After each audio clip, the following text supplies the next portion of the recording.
the first thing I am going to do is to lay everything out and make sure everything is sized properly. So I trimmed my backing fabric to be about 4 inches on each side, and then I also trimmed my batting to be 3 to 4 inches also. So the first step is I have it all sized properly, and then I will remove these and do one layer at a time. So the first layer will be the background or the backing. And then for the backing, I'm going to go ahead and start taping it down.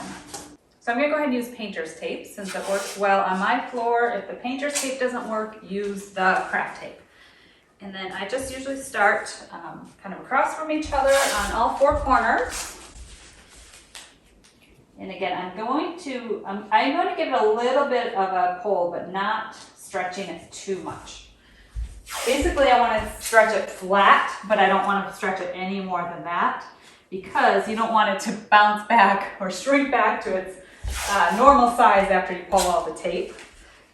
And then you'll probably end up with some wrinkles on the back. Okay, so I've done 4 middle points, and then I'll start pulling and taping along the bottom.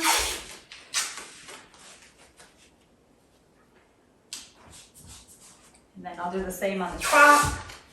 And sometimes this tape doesn't stick to the fabric very well. So in that case, you might want to use the craft tape just so it sticks to the fabric. I like to have both options on hand just in case one doesn't work. And it does look like it's pulling up on this one a little bit, so we'll see how it goes. Okay, and then I have the bottom edges, we'll go ahead and do the side edges.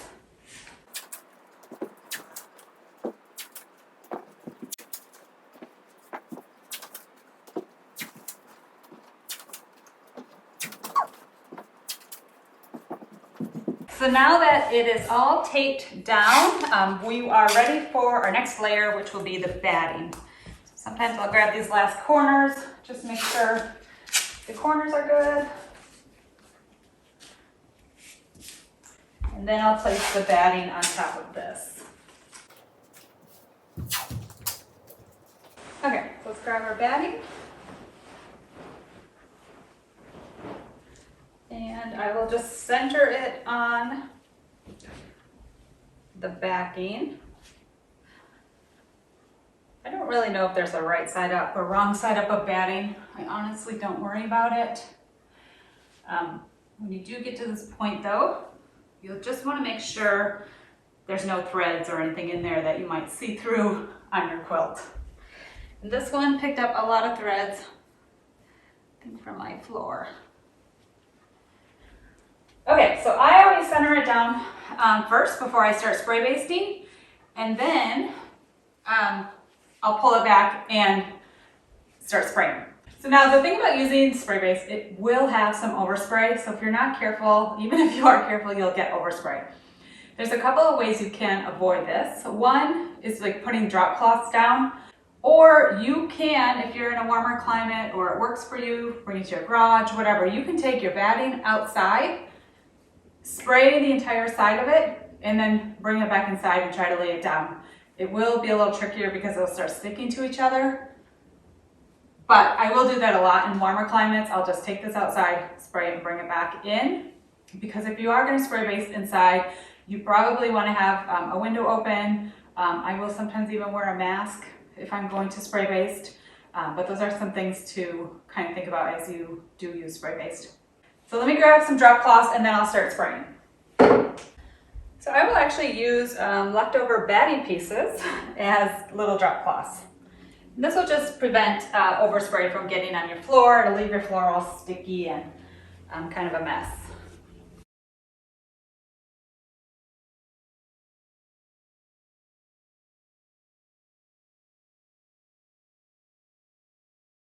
Now that we have all our drop cloths down and we are ready to spray our batting. So I'll bring it back about halfway. And I always sit on the floor. You are right down on the floor for this. And then I'll just start spraying a section of it and we'll smooth it out and then do the second section. So I kind of do it in sections. And even though there's drop cloths. I'm still kind of making sure my spraying is going in the direction of the quilt to help prevent any extra overspray. Just a quick layer of spray, and then you want to pull your batting up and smooth it. I always start in the center, then I go to the edge and smooth it out. And then the other edge. So you want this to be super smooth, no wrinkles in it. So we'll move up, and then you can pull it back, and as you pull it back, you should feel it catch a little bit. I think because this backing is so silky, I'm not actually feeling it, and I don't know if it's sticking very well. So if I feel like the batting itself is not sticking very well, a lot of times I'll just go ahead and spray on the backing itself. So usually one or the other will have a better adhesion.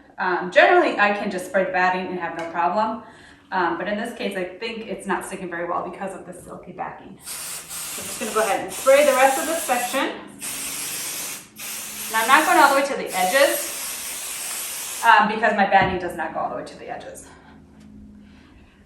And we'll start in the middle, and go up, and then take the side and smooth. And then the other side.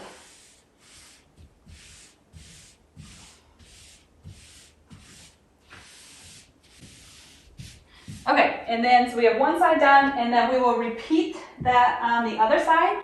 So I'm just going to go ahead and pull this back halfway, and then do the same thing, do it in sections.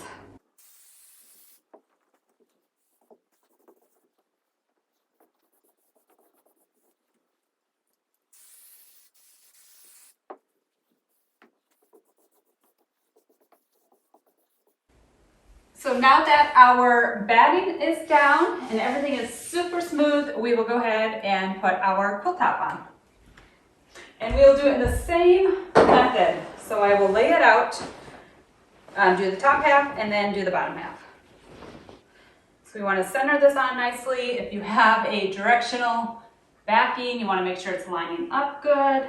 You want to make sure none of your corners are going off of the batting or the backing.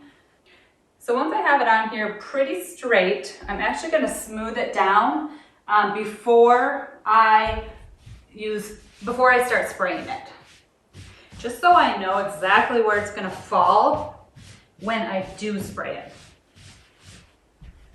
And if you are going to pin baste your quilt, this is the same steps you would take. So you would take down your backing, put your batting on, smooth it out, you would skip the spray baste, and then you would add your quilt top and get it nice and smooth like this, and then it's ready for pins.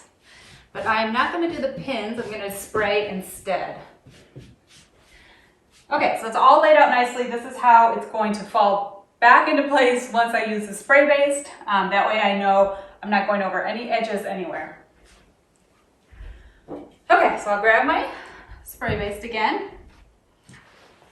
and pull the quilt top halfway. So this is a little bit of a smaller quilt, so it's kind of easy to work with. You can do the same method for larger quilts. If it's a larger quilt, I might just work in smaller sections. Whereas this one, I can pretty much get the whole half side done in 2 sprays. Okay, so let's go ahead and in this case, I'll spray the top of the quilt top, a light spray. I think one of the things people do with spray baste is they use too much. You shouldn't need a ton. I usually can get 3 to 4 quilts from 1 can of spray baste. Okay, so I started with the middle, and then I went to the sides. And this is where you don't want to stretch it. You want to keep your quilt top nice and square. You don't want to be stretching it and making anything wonky. Okay, making sure it's got a good stick. And then we'll do the last section on the side. And this one I can see where it's catching. It's actually catching a lot better than that backing did. Careful not to actually get your quilt top with the spray baste. Okay, so up in the center, again, I'm not really pulling it, I'm more placing it, and then smoothing it straight. And then the corner, So you kind of want to watch that you have a nice square edge going on. You can adjust it if it's not. Popping seams down where needed. Just making sure it's nice and smooth, and then we'll do the last corner. Again, placing it to see where it wants to go, and just making sure I have a nice square edge right there. There is the first half, and then we'll flip around and do the same thing on the bottom half. So pull it up till I feel it catch. And this is also where if you see any stray strings, you want to take those off.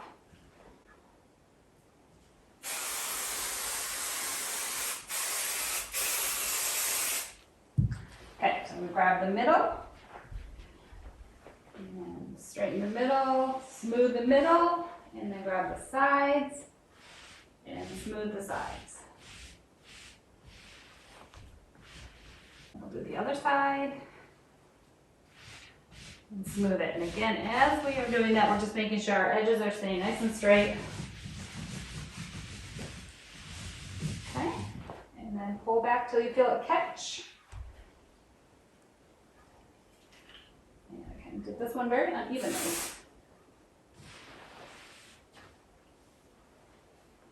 And I'll give it one last spray. And up in the middle, and smooth, and then into the corners. And smooth. And then our last corner right here. So this quilt is all basted and ready for quilting, and what did that take me? 10-15 minutes. Pin basting would be a little longer because you want to place your pins like all within a handprint apart. So as you can imagine, that would be a lot of pins on your quilt. So now I could pull this quilt off the floor and bring it straight to my sewing machine and start quilting, or sometimes I'll just kind of let it sit here for a little bit, make sure the spray base dries completely, and then come back, grab it, and start quilting. So I will meet you back at my sewing machine, and we will get ready to start quilting our heart quilts.